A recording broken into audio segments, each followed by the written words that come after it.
Assalamualaikum warahmatullahi wabarakatuh. Selamat pagi teman-teman, apa kabar? Semoga tetap dalam keadaan sehat walafiat. Perkenalkan, saya Lia Adelia dan juga rekan saya, Teh Ainun. Sini kami akan menjelaskan tentang film Moluska dan saya sendiri sebagai pemateri pertama.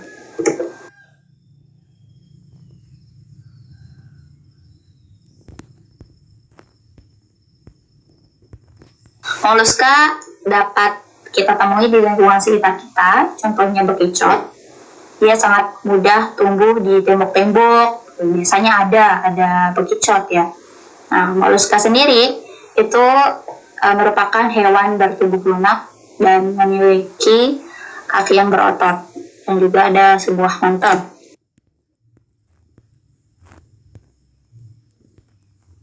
Nama moluska artinya itu tubuh yang lunak. Moluska dapat hidup di perairan laut, tapi dia juga bisa hidup di lingkungan air tawar.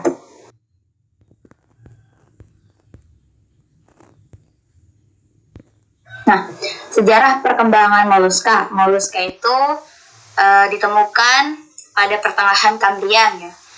Para ilmuwan menemukan adanya 100.000 spesies dalam keadaan hidup dan juga ada 35.000 spesies moluska yang sudah dalam keadaan fosil. Sebagian besar moluska itu hidup di perairan laut dangkal dan karena dia suka bersembunyi, dia juga menempati daerah-daerah terumbu karang, bahkan menanamkan diri di dalam sedimen atau menempel pada tumbuhan laut.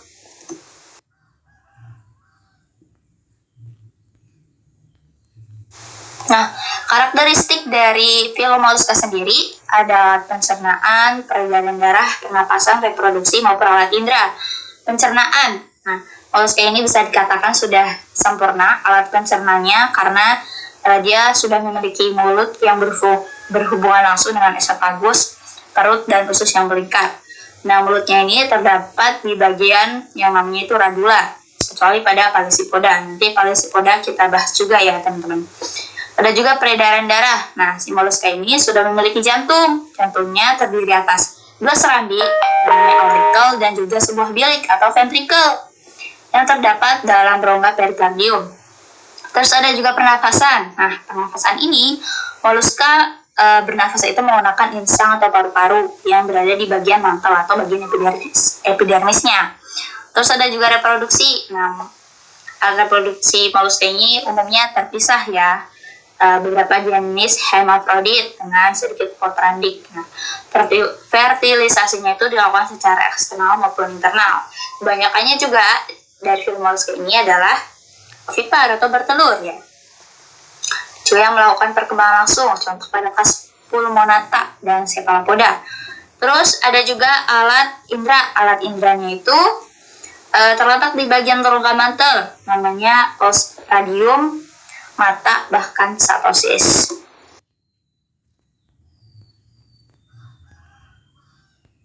Nah, ini adalah struktur tubuh secara anatomi dari film moluska. Teman-teman bisa lihat di video nanti, di PPT nanti.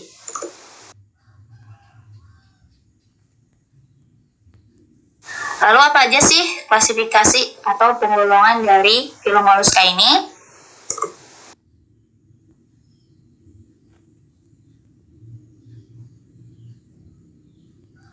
Film moluska ini terdiri atas 1, 2, 3, 4, 5, 6, 7, 8 kelas.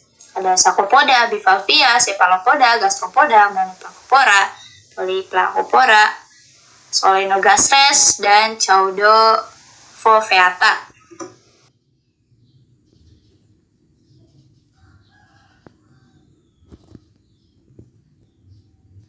Pertama ada Palesypoda atau kebanyakan dikenal dengan Bivalvia ya. Contoh ada Calamis sp dan Amosium Chris Aum. Nah, Bivalvia ini berasal dari kata bi yang artinya 2 dan valve atau kutub.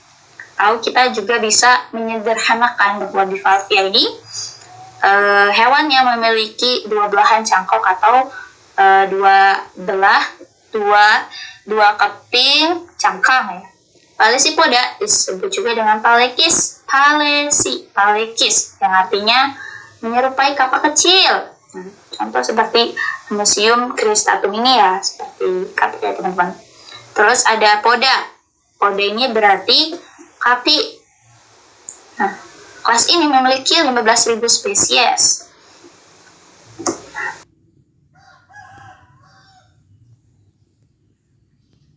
Nah, ini adalah ciri-ciri dari morfologi bivalvia dan juga anatominya. Bivalvia dia tidak memiliki kepala dan radula, tetapi memiliki cangkang yang berhubungan langsung dengan bagian dorsal. Terus bivalvia ini dapat hidup di semua tipe perairan, baik yang air tawar, estuari maupun air laut.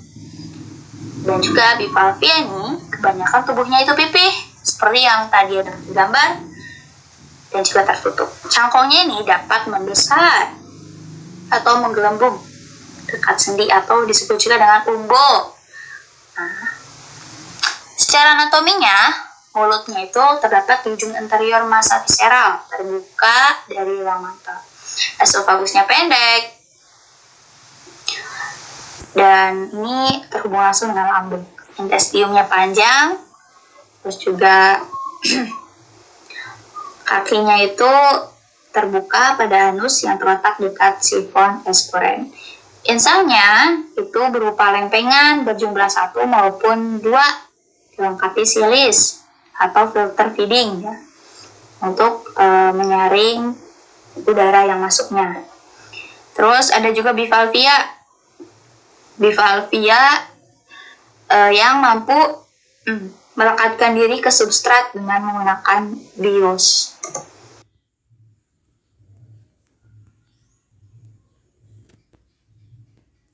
Nah, ini gambarnya ya teman-teman.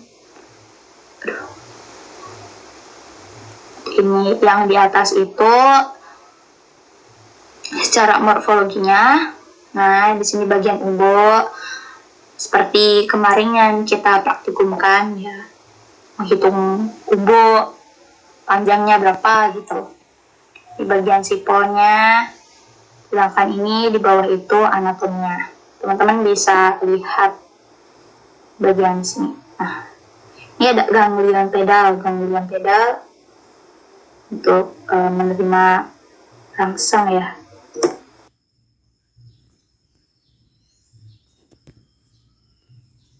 Nah, ini tuh gambar dari bivalvia ketika menanamkan diri ke dalam sedimen.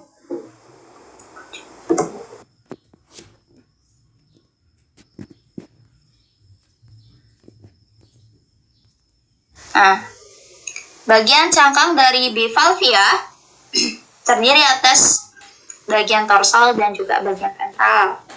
Ada gigi sendi, ligamen, dan cangkang bagian luarnya itu sangat keras, berfungsi untuk melindungi organ-organ yang di dalam tubuhnya. Paling luarnya itu melindungi seluruh tubuh. Insangnya juga berlapis-lapis dan berjumlah 2 pasang, kakinya pipih. Dan terus di dalam rongga tubuhnya itu terdapat alat pencernaan.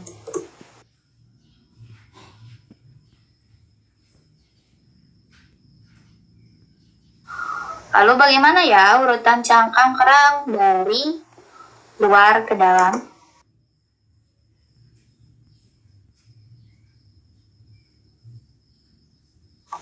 Urutannya adalah periostakum, prismatik, dan nukleus.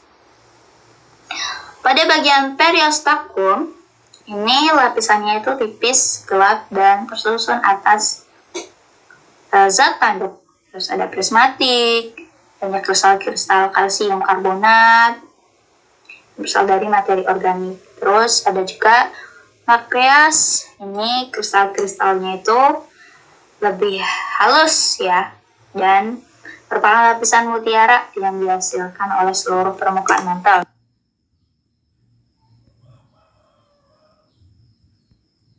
Siklus hidupnya itu sel telur yang telah matang nanti akan dikeluarkan dari ovarium tersebut, kemudian masuk ke dalam rongga supraglansial.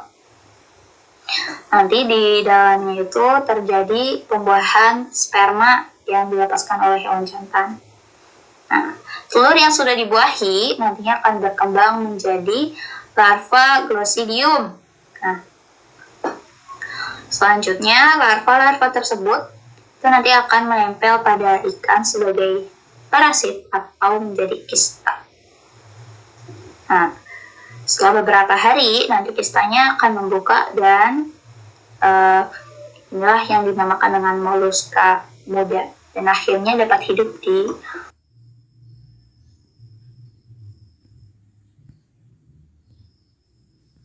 atas. Nah, ini gambarnya ya teman-teman. Bisa dilihat ini pertama dulu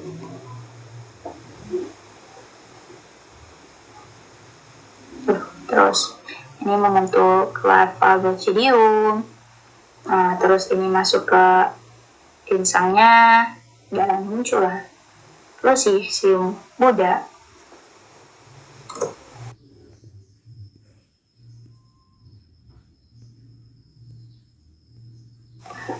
Ini adalah fosil bivalvianya ya teman-teman.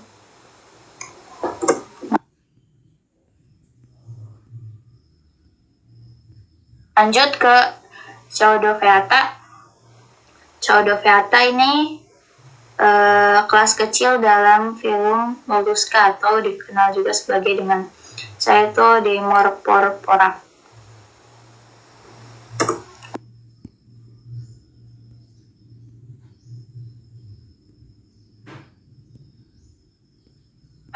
Nah, karakteristik kelas ini sangat berukuran kecil dan memiliki sisik yang berkapur atau disebut juga dengan sklerit, berfungsi untuk bergerak ya. Nah, dan dia juga itu dapat memakan foraminifera. Contoh spesiesnya Alhidens spesies.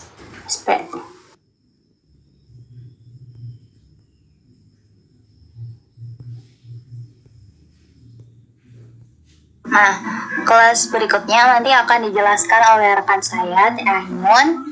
Terima kasih sudah menyimak presentasi ini. Mohon maaf apabila banyak kata-kata yang salah atau penjelasan yang kurang sempurna dan kurang baik dan masih banyak terdapat kesalahan. Sekali lagi saya mengucapkan terima kasih. Wassalamualaikum warahmatullahi wabarakatuh. Terima kasih kepada pemateri yang pertama. Saya Ainun Nuraida akan melanjutkan materi yang selanjutnya. Di sini dapat kita lihat struktur anatomi dari tubuh Loligo indica yang terdiri dari tentakel, faring, mata, penghisap, mulut, hati, esofagus, insang, lambung, anus, rektum, kantung tinta, ginjal, jantung, ovarium, dan cangkang yang dalam di bagian dalamnya. Selanjutnya itu bagian morfologi dari Loligo indica yang terdiri dari tentakel, mantel, dorsal fin, sifon, dan arm. Karakteristik Cephalopoda. Hewan ini dapat hidup baik di lautan yang dangkal hingga laut dalam. Tubuhnya terdiri atas kepala yang terletak ventral, leher yang pendek, dan badan yang berbentuk tabung, dengan sirip pada kedua sisinya. Saluran pencernaan makanan pada cumi-cumi telah lengkap dan berkembang dengan baik, yang terdiri dari mulut yang mengandung radula, faring berotot, esofagus, lambung berbentuk kantung, sekum berdinding tipis, usus, rektum, dan anus. Respirasinya dilakukan dengan menggunakan insang. Sistem sarafnya terdiri atas otak dan beberapa ganglion yang bersifat dioecious. Nih, sekarang yaitu siklus hidupnya. Dapat teman-teman lihat siklus hidup dari kelas Cephalopoda.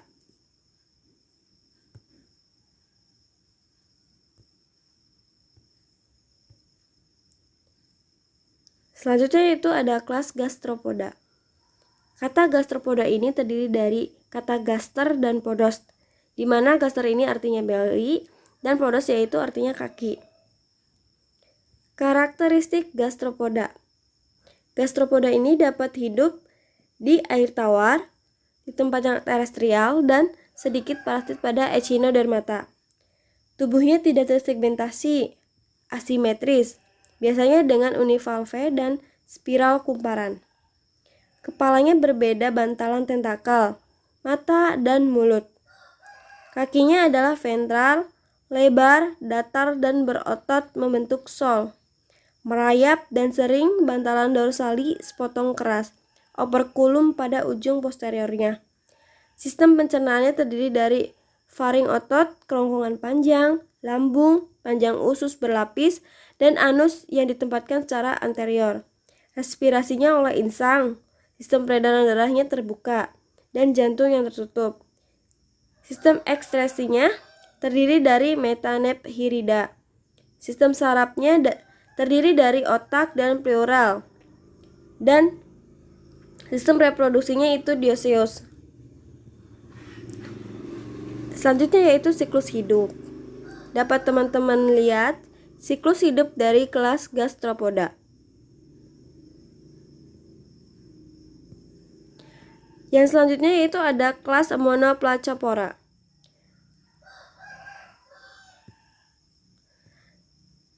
Karakteristik Monoplacopora. Tubuhnya secara bilateral asimetris dan tersegmentasi. Mantelnya berbentuk kubah. Cangkangnya terdiri dari satu bagian atau katup. Cangkangnya berbentuk limpet rata dengan protocons melingkar spiral. Kepalanya tanpa mata dan tentakel. Mantel mengelilingi tubuh sebagian lipatan melingkar tubuh. Kaki lebar dan datar dengan 8 pasang otot retraktor pedal. Insang eksternal 5 pasang insang dalam alur palilal. 6 pasang nephirida, 2 diantaranya adalah gonaducts. Selanjutnya yaitu ada kelas Polyplacopora. Nah, kelompok ini mempunyai beberapa pasang insang yang tersusun berderet di antara lipatan mantel.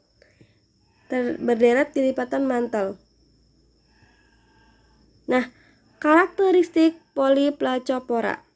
Nah, bentuk tubuhnya bulat seperti telur, pipih dan asimetris bilateral. Mulut tidak berkembang baik dan terletak di bagian kepala, sedangkan anusnya terletak di posterior. Hewan ini tidak memiliki tentakel dan mata. Permukaan dorsal tubuhnya tertutup mantel yang dilengkapi 8 kepingan kapur yang mengandung berlapis-lapis serabut insang. Kakinya pipih dan biasanya memiliki lidah parut atau radula. Selanjutnya yaitu ada kelas Scapoda.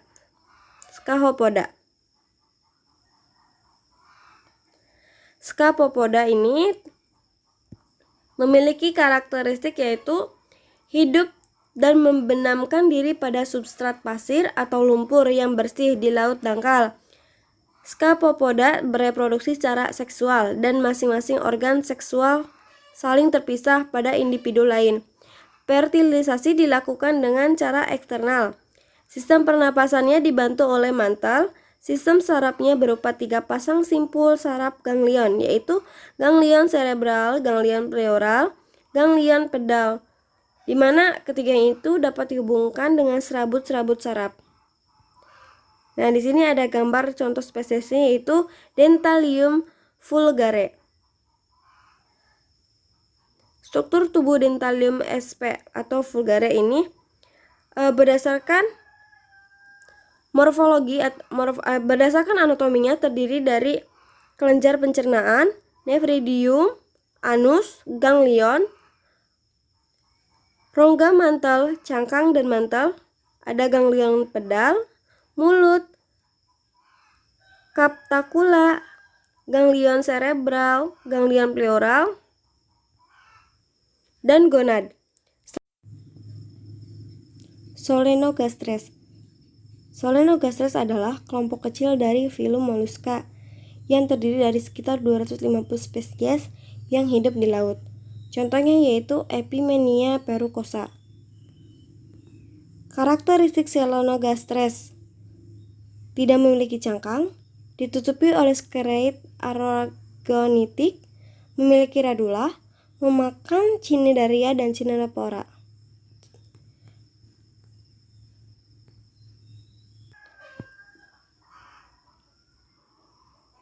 Manfaat moluska. Nah, moluska ini yang pertama itu dapat menghasilkan mutiara. Terus sebagai sumber makanan yang berprotein tinggi, contohnya kerang darat dan cumi-cumi. Sebagai bahan baku kosmetik, contohnya lendir pada bekicot. Sebagai kerajinan tangan, indikator pencemaran air, pupuk tanaman, dan pakan burung. Mungkin itu saja yang dapat kelompok kami sampaikan.